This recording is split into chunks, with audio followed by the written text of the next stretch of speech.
하나님께서 오늘 우리에게 주시는 말씀은 사도행전 10장 24절에서 48절입니다.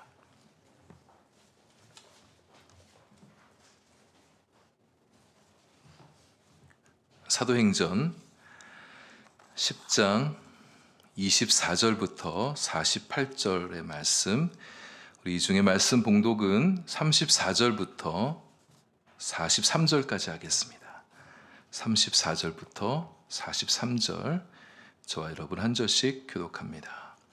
베드로가 입을 열어 말하되 내가 참으로 하나님은 사람의 외모를 보지 아니하시고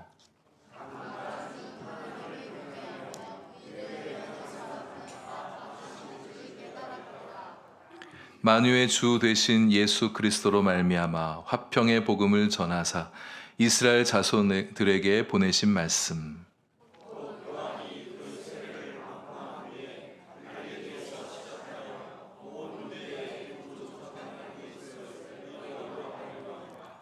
하나님이 나사렛 예수에게 성령과 능력을 기름 붓듯 하셨음에 그가 두루 다니시며 선한 일을 행하시고 마귀에게 눌린 모든 사람을 고치셨으니 이는 하나님이 함께 하셨음이라.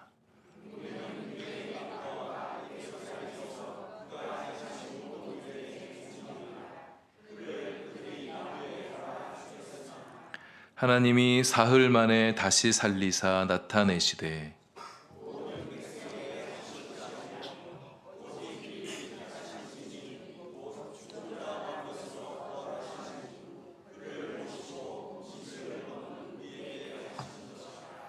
우리에게 명하사 백성에게 전도하되 하나님이 살아있는 자와 죽은 자의 재판장으로 정하신 자가 곧 이 사람인 것을 증언하게 하셨고 그에 대하여 모든 선지자도 증언하되 그를 믿는 사람들이 다 그의 이름을 힘입어 죄사함을 받는다 하였느니라.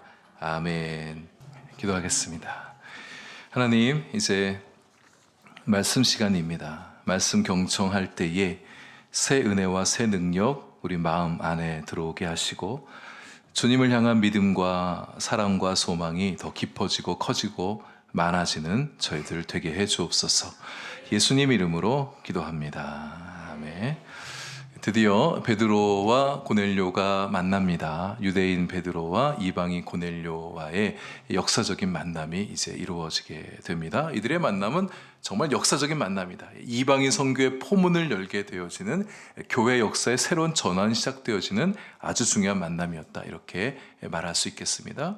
그러나 둘의 만남에 그런 역사적인 의미를 꼭 부여하지 않는다 하더라도 그 만남 자체로도 대단히 중요한 만남이다. 이렇게 말할 수 있겠습니다.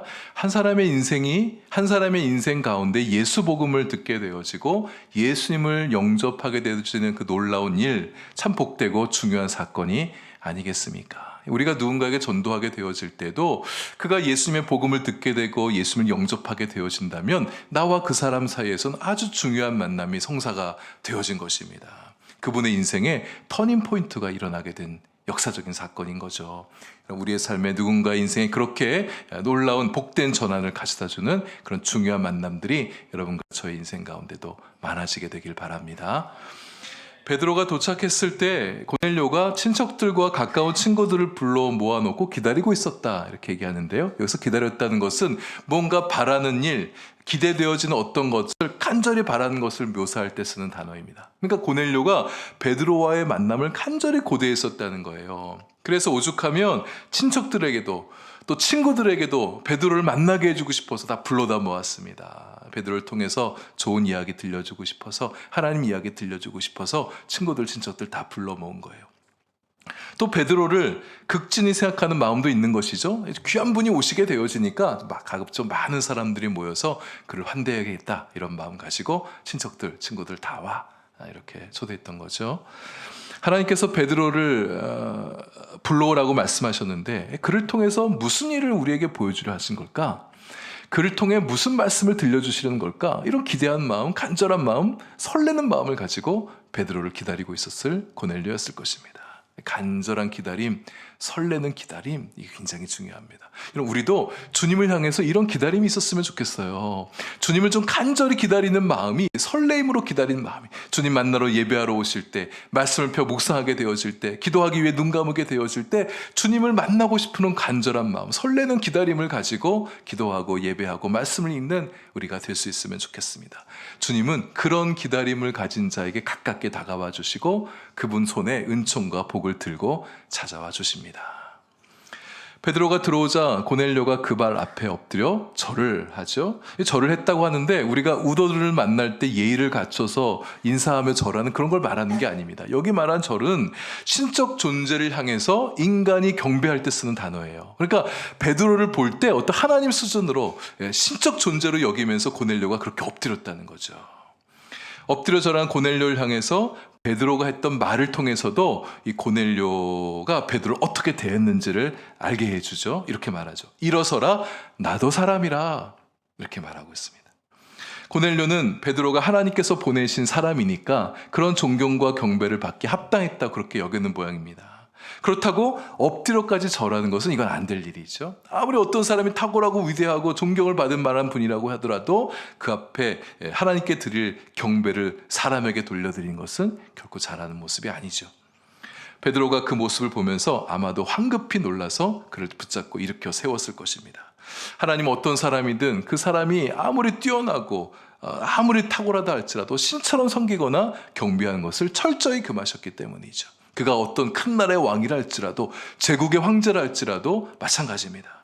신으로 경배받을 만한 존재는 여호와 하나님 외에는 없습니다. 베드로는 이렇게 자신에게 이런 식으로 절하면 안 된다는 다급한 마음을 가지고 고넬료를 만류했을 것입니다.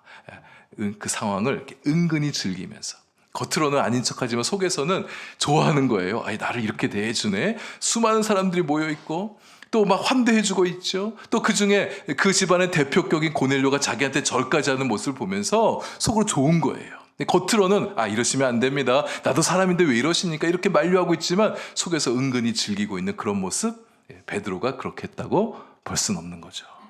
우리가 자칫 사람들로부터 은근 이런 찬사와 영광을 받는 것을 즐겨할 수가 있습니다. 그런 특별한 대우 받는 것에 대해서 은근히 좋아할 수가 있어요. 여러분, 이 마음 넘으셔야 됩니다. 물론 요즘 시대에 누가 고넬료가 베드로에게 하듯이 그렇게 숭배 수준으로 그렇게 사람을 대한 사람 누가 있겠습니까? 그러나 우리 마음 안에 내가 은근히 높임받기를 바라고, 내가 특별한 사람으로 존중받기를 바라고, 내가 당신보다 우위에 있는 사람이지, 사실 이런 마음 우리가 가지게 될 수 있어요. 여러분, 이 마음 넘으셔야 됩니다. 거부하셔야 돼요. 내 권력이 있고 돈이 많고 지위가 높고 영향력을 행사할 수 있는 위치에 있는 사람일 때 더욱 조심하셔야 됩니다. 사람들로부터 떠받들여지는 것이 익숙해질 수가 있어요. 이런 떠받들여지는 것이 익숙해지다 보면 하나님이 받으셔야 될 영광과 찬사를 사람이 가로채게 될 수가 있습니다. 주의하셔야 돼요. 하나님 받으셔야 될 영광을 내가 가로채지 않아야 된다. 여러분, 뒤에 12장 후반부를 보게 되면은요, 지금 베드로가 보여주는 모습과 정반대의 모습을 보여주는 한 사람이 등장하고 있습니다. 그래서 헤롯 왕인데요, 이 사람이 어느 날 백성들이 다 모이는 자리에서 연설을 하게 됐습니다. 근데 연설할 때 아무리 백성들 앞이라고 하더라도 연설하면 서서 해야 되잖아요. 근데 이 사람이 앉아서 백성들을 내려다보며 교만하게 얘기를 합니다. 연설을 해요. 근데 백성들이 어떻게 반응하냐면, 이는 신의 소리다, 사람의 소리가 아닌 신의 소리입니다, 이렇게 찬사하는 거예요. 아부성 섞인 반응인 것이죠. 이런 반응을 보일 때 아마도 상당히 위험이 느껴진 연설을 하긴 했나 봐요. 근데 헤롯이 자신을 신격화하는 이 백성들의 반응을 좋아합니다. 즐기는 거예요. 거만한 모습의 태도를 보이는 거예요. 그래서 사도행전 저자가 어떤 논평을 내리고 있냐면, 헤롯이 영광을 하나님께 돌리지 않았다, 이렇게요. 그 결과는 벌레에게 잡혀먹는 그런 치욕스러운 죽음을 당하고 말게 됩니다. 여러분, 사업이 잘 되고 돈이 많이 벌리고 내가 유명해지고 지위가 높아지고 권력이 많아지게 되면, 또 영적으로도 사람들에게 어떤 영향력을 끼치고 교회에서 내가 찬사받고 인정받고 존경받는 사람이 되어질 때 교만해지고 우월의식이 들고 우쭐한 마음이 생기게 될 수 있습니다. 내가 적어도 당신들보다는 우월하지, 이런 마음 생기지 않도록 조심하셔야 됩니다. 영광과 찬양을 오직 주님께만 돌리고, 나도 당신들과 별로 다를 바 없는 사람이에요, 이런 마음을 가지고 사람들 대하고 자기 자신을 대하는 것이 우리에게 있어야겠습니다. 그것이 영적으로 우리에게 유익합니다. 베드로가 사람들에게 얘기하죠. 그가 어떤 마음으로 여기까지 오게 됐는가 솔직하게 얘기해요. 사실 고넬료가 초청을 받았을 때 그 마음에 고민됐던 것도 감추지 않고 얘기하게 됩니다. 근데 자신이 유대인으로서 전통적으로 내려오는 유대인 율법의 규율을 따를 것 같으면 난 당신들 만나러 올 수 없다. 이방인과 유대인은 만날 수 없다. 그게 법이니까. 그렇지만 나에게는 하나님의 뜻을 순종하는 것이 더 중요하다. 그래서 내가 당신들을 찾아왔습니다. 이렇게 얘기하고 있습니다. 전통과 율법도 중요하지만 하나님의 말씀이 우선하는 겁니다. 베드로는 그런 면에서 참 뛰어난 사람이에요. 전통과 율법도 상당히 중요한 것입니다. 전통과 율법 지키는 것 중요해요. 여러분, 우리 성도들이 전통과 율법 안에서 살아가게 될 때 그 전통과 율법이 우리의 신앙과 삶을 보호해주는 울타리가 되어줍니다. 우리의 영적 성장도 이 전통과 율법이란 틀 안에서 성장하게 되어지는 것이에요. 그러니까 영적인 성장의 방편이 되어지고 도구가 되어지는 것들이거든요. 하나님께서도 종종 전통과 율법 안에서 일을 만들어 가실 때가 많아요. 하지만 어느 시점에서는 전통과 율법이 하나님의 새 일을 가로막을 수가 있습니다. 왜냐하면 하나님은 전통과 율법에 갇혀있는 분이 아니시거든요. 오늘 본문에 나오는 그 얘기가 좋은 얘기가 되겠죠. 베드로가 만약 율법과 유대인의 전통 속에 갇혀 있었더라면 하나님께서 이제 펼쳐내신 새 일을 받아들이기 어려웠을 것입니다. 그러나 베드로는 하나님의 뜻, 하나님의 새로운 비전을 전통과 율법 위에 올려놓을 줄 아는 사람이었던 거예요. 하나님께서 행하시는 새로운 일로부터 기존의 전통과 율법을 교정하여 그것이 새로운 법이 되게 하고 새로운 전통으로 시작될 수 있도록 할 줄 알았던 사람이었던 겁니다. 여기에 베드로의 탁월함에 베드로의 위대함이 드러나는 것입니다. 우리 교회도 이미 지금까지 해왔던 교회 전통이 있습니다. 좋은 전통들이 있어요. 나름의 영적 규율이 있고 질서가 있죠. 지금까지는 이것들이 우리 교회를, 한마음교회를 잘 표현해온 것이라 할지라도, 우리가 그 안에서 영적인 만족함을 누리며 성장해왔던 것들이라 할지라도 하나님께서 이제 새 일을 펼쳐 가시려고 하는데 그것에 맞지 않는 부분이 있다면 기꺼이 변화를 받아들이려는 우리와 우리 교회가 될 수 있어야 됩니다. 지금까지 익숙한 것, 이게 너무 좋았던 거예요. 그래서 이것 지키겠다고 하나님의 새 일을 밀어버리는 우리가 되어서는 안 되는 것입니다. 이 점에 있어서는 저도 마찬가지예요. 제가 오랫동안 목회를 해오면서 나름대로 해온 목회 방식이 있습니다. 몸에 익숙한 목회 경험들이 있어요. 그러니까 이것들을 절대시하지 않는 겁니다. 하나님의 새로운 비전과 소망을 들고 우리 교회를 찾아오실 때 하나님께서 새 일을 펼쳐내실 수 있도록 주님을 향하여 우리 자신을 온전히 개방할 수 있는 우리 한마음 교회가 될 수 있기를 바랍니다. 고넬료가 베드로를 초청하게 된 경위를 자세하게 설명을 하죠. 30절부터 33절까지인데 그러니까 베드로를 초대하게 된 것은 하나님의 지시로 이루어진 일이다. 이거 강조합니다. 그리고 나서 중요한 말씀 33절이에요. 둘째 줄에 이제 우리는 주께서 당신에게 명하신 모든 것을 듣고자 하여 다 하나님 앞에 있나이다. 다 하나님 앞에 지금 이들 베드로 앞에 있는 거잖아요. 근데 하나님 앞에 있습니다. 그러니까 지금 베드로를 대하면서 자신들이 하나님 앞에 있다는 마음 자세를 갖겠다고 말하는 거예요. 베드로를 하나님의 대언자로 여기면서 하나님께서 우리들에게 하실 말씀이 있는데 이제 저 베드로를 통해서 우리에게 다 들려주실 것이다. 그 마음을 가지고 베드로 앞에 서 있는 거예요. 베드로를 통해 들려주신 하나님의 말씀을 다 듣겠다는 마음 자세를 가지고 있는 거예요. 여러분 이게 복된 자세입니다. 이게 베드로 보고 말하는 스피커 보고 기분 좋으라고 하는 얘기가 아니에요. 그럼 우리가 예배 중에 하나님의 말씀을 들을 때에도 이런 마음 자세가 중요합니다. 여러분께서 설교자인 저를 뭐 특별하게 대해달라는 말씀 절대 아니에요. 저도 주님 앞에서는 여러분과 똑같이 하나님의 인도하심을 받아야 될 한 마리의 양에 불과합니다. 그러나 하나님께서 저를 여러분들 앞에 목자 대행자로 삼아주신 것도 맞습니다. 하나님께서 한마음교회 하고 싶으신 말씀을 저를 통해 하시기 위해서 저를 여러분의 담임 목사로 세워주신 것도 맞습니다. 그런 여러분은 저의 설교를 듣게 되어질 때에 저의 인간적인 모습을 주목하지 말고 저를 통해서 하시고자 하신 하나님의 말씀에 귀를 기울이는 우리가 되셔야 됩니다. 여러분 그런 마음으로 말씀을 듣지 않으면 여러분의 이 설교 시간이 여러분의 영성에 아무런 도움이 되어지지 않아요. 그럼 여러분의 이 설교 시간은 지루한 시간이 되어지고 그저 판단하는 시간이 되어지고 하품이나 하는 시간이 되어지고 딴 생각 속에 빠져버리는 시간이 되어지고 맙니다. 만약 우리가 그렇게 연신 하품이나 하면서 집중하지 못하면서 딴 생각 속에 빠져 있다면 그런 모습을 보시는 하나님의 마음은 얼마나 안타까우시겠습니까? 그러니 내가 하나님 앞에 있다. 하나님께서 저분을 통해 하시고자 싶은 말씀을 내가 다 듣겠다는 마음으로 말씀을 들을 때 그 안에 이 말씀을 듣는 가운데 영적 터치가 일어나게 돼요. 영적인 깨달음을 얻게 되어집니다. 설교하는 저 사람의 이야기가 아니라 뭔가 하나님께서 말씀하신 것 같은 영적 느낌을 가지고 설교를 듣게 되는 은혜가 우리들에게 임하게 되는 것입니다.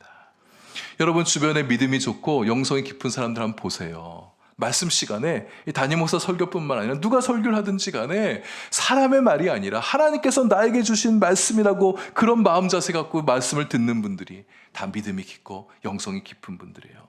설교를 듣는 중에 영으로 반응하는 분들은 이 시간 가운데 영으로 임재하셔서 말씀하시는 그분의 음성을 듣겠다는 마음으로 그렇게 말씀 앞에 서 있는 분들입니다.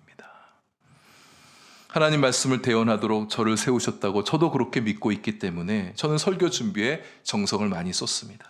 정말 하나님께서 하시고 싶은 말씀을 매게 한다는 마음으로 말씀을 준비하는 거예요. 또 한편으로는 하나님께서 원하시지 않는 말이 또 증거되어지면 안 되잖아요. 그것 때문에 신중하고 또 조심하고 주의를 기울이며 기도하며 말씀을 준비하고 있습니다. 강단에 올라섰을 때도 마찬가지예요. 성령님 많이 의지합니다. 하나님, 이 말씀, 저에게 말씀을 준비하며 주셨던 저의 그 감동, 저에게 주셨던 그 말씀의 은혜를 지금 이 자리에 나와 말씀 듣는 분들에게 더한 기쁨으로, 더한 축복으로, 더한 은혜로, 더한 도전으로 말씀이 들려지게 해달라고, 성령께서 이 전해지는 말씀을 운반하여 각 사람의 마음 안에 담아두실 때 더 큰 은혜가 임하게 해달라고 그 마음으로 말씀을 전하고 있어요. 또 한편으론 하나님, 이분들 마음 안에 들어가서 안 될 이야기가 있다면, 영적으로 유익한 것이 아니라면 하나님 걸러주십시오. 나는 그거 못하겠으니 성령께서 그것 걸러주십시오. 이런 마음으로 말씀을 전하고 있습니다. 여러분, 우리가 말씀을 들을 때 누가 설교를 하든 그 설교자가 좀 미흡하다 할지라도 그분의 하나님의 말씀을 듣는 마음으로 영혼을 기울이게 되어질 때 우리는 성령의 세미한 음성을 말씀 중에 듣게 되어질 것입니다. 고넬료의 말을 듣고 이 베드로의 마음에 거룩한 흥분이 일어나게 된 것 같아요. 자기가 봤던 하나님이 보여주셨던 환상의 의미도 깨달아지고, 내가 왜 이 이방인들, 수많은 이방인들 앞에 와서 이런 말을 전하게 되는가, 그 의미도 깨닫게 되어졌을 것입니다. 근데요, 베드로 그 자신 안에 일어난 영적 깨달음으로 인해서 베드로는 더 놀랐을 것입니다. 하나님에 대한 새로운 이해가 열리게 된 거예요. 하나님에 대해서 새로운 생각들을 가지게 되었다는 거. 이게 베드로에게 임한 놀라운 역사입니다. 사람을 외모로 보지 않으시는 하나님을 새롭게 만나게 된 거예요. 그가 유대인이든 이방인이든 상관하지 아니하고 하나님은 누구든지 간에 그에게 구원을 이루어주기 원하시는 분이라는 사실을 깨닫게 된 거예요. 여기서 외모란 인종, 계층, 성별, 사회적 신분의 차이, 경제적 차이 다 표현하는 거죠. 상관하지 않겠다는 거예요.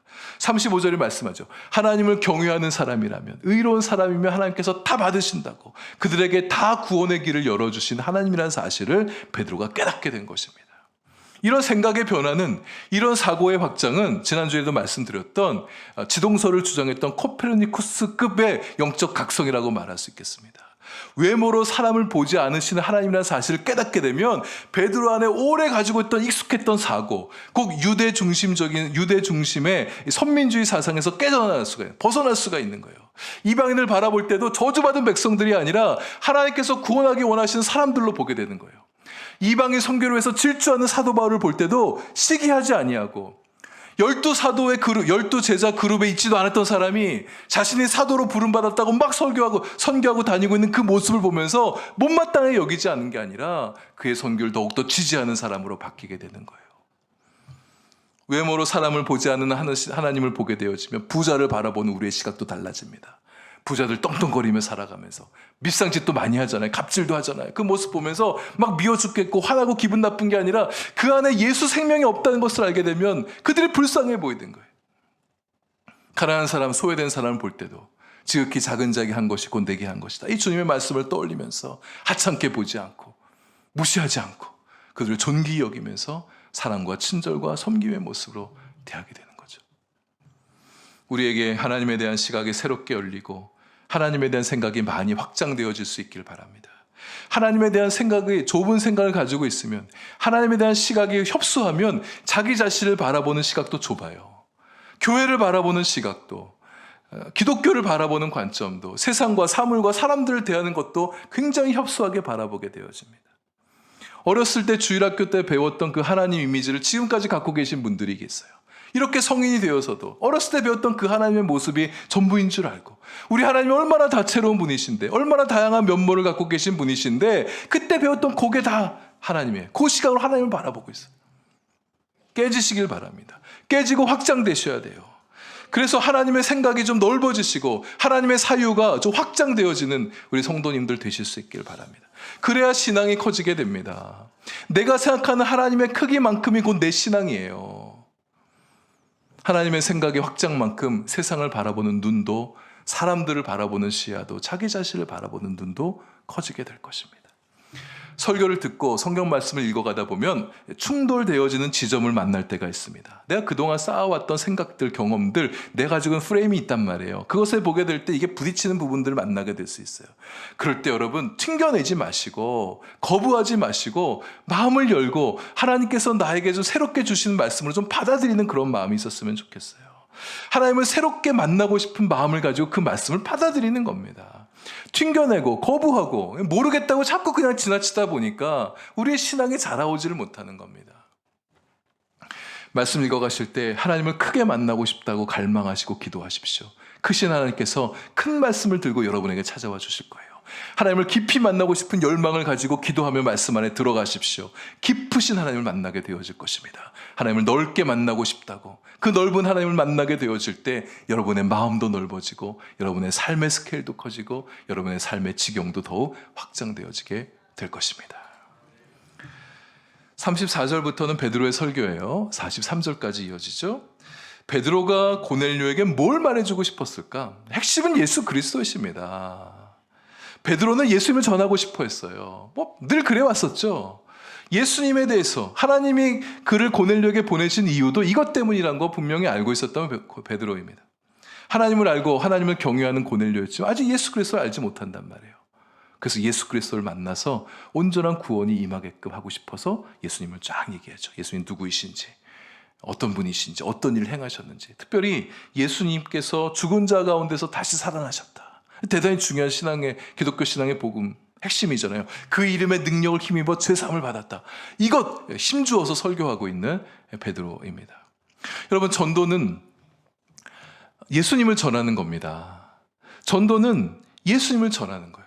예수님이 어떤 분이신지, 병든 자 고쳐주시고 귀신들을 쫓아내주시고 마귀에게 눌린 자 자유롭게 해주시고 치유하게 해주셔서 그 영혼을 소생시켜 주신 하나님, 죄에 눌려 살아가고 마귀에 눌려 살아가는 모습을 보기 안타까우셔서 그에게 자유함을 가져다 주기 원하시는 그 예수 그리스도, 우리가 전도할 때 그 예수님을 증언하는 거예요. 예수님이 너도 그렇게 하길 원한다고, 너도 정말 자유하길 원하고 죄로부터 노임받아서 진정한 평화 속에 살아가는 자가 되기 위해서 너를 구원하기 원하신다. 그걸 증거하는 거예요.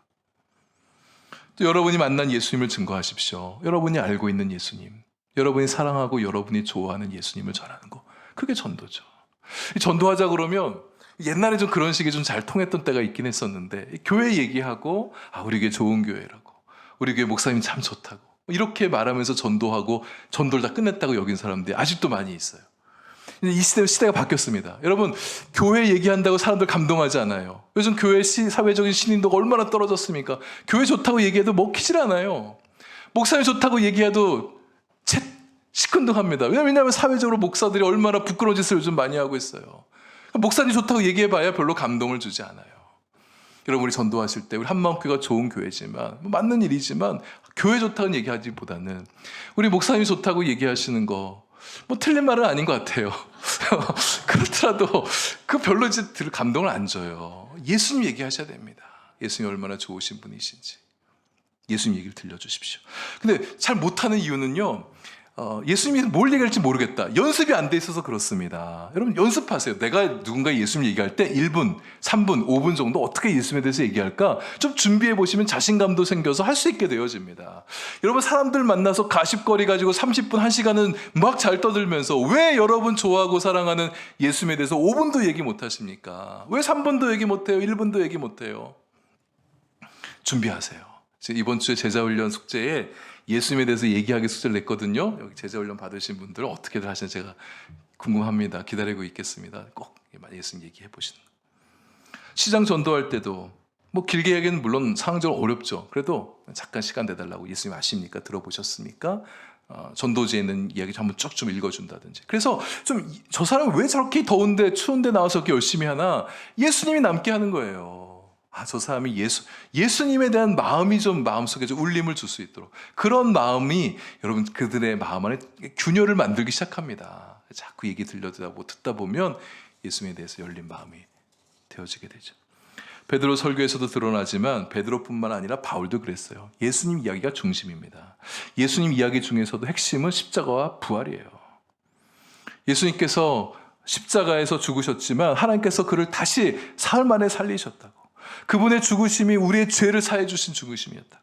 그분의 부활이 우리의 영생을 위한 것이라고. 이것을 선포하는 거, 이것을 증언하는 거, 이것이 우리가 전도해야 될 중요한 메시지인 것입니다. 많은 성도님들이 이 말 꺼내기를 어려워해요. 불편해합니다. 사람들이 잘 안 받아들일 거라 이런 생각을 갖게 되어져요. 근데 실제로 맞긴 맞아요. 예수님 얘기 좀 잘 듣다가 십자가 얘기 꺼내기 시작하면, 부활 얘기 꺼내면 사람들이 좀 듣기 힘들어하는 것도 사실 맞긴 맞습니다. 여러분, 그렇다고 해서 우리가 이 이야기를 빼놓을 거냐? 그럴 수 없다라는 거죠. 왜냐하면 복음의 핵심이 십자가와 부활에 있기 때문에, 이거 빼놓고는 예수님에 대해서 온전히 증거하는 게 아니기 때문에 그렇습니다. 여러분, 성령님이 계시잖아요. 우리가 성령께 맡겨드리게 될 때 성령께서 우리가 증거하는 그 복음을 들고 그들의 마음 안에 역사를 만들어내실 거예요. 아직 안 받아들인 사람이 있다면 때가 안 됐다고 생각하고, 우리는 하나님의 성령의 능력을 믿고 우리가 할 말을 증거하는 우리가 되는 것이죠. 놀라운 일이 일어났습니다. 베드로가 설교하던 중에 44절을 보면 아직 그의 설교가 다 끝나지 않았어요. 물론 복음의 핵심은 다 증거가 됐어요.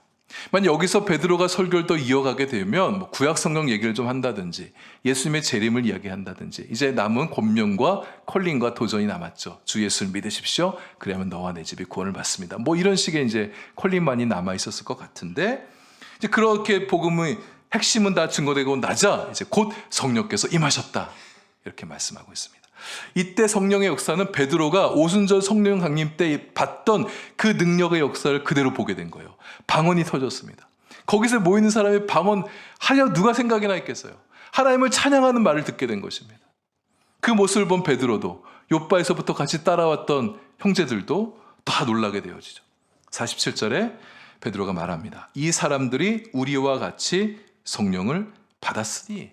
이게 지금 사실 그런 일이 일어나고라고는 생각조차 못했던 이들이었었어요. 근데 성령께서 그렇게 임하신 걸 보니까 의심의 여지가 없죠. 당장 예수 그리스도의 이름으로 세례를 베풀자고, 그들이 구원 백성됨을, 하나님 백성이 됨을 인준해 주게 됩니다.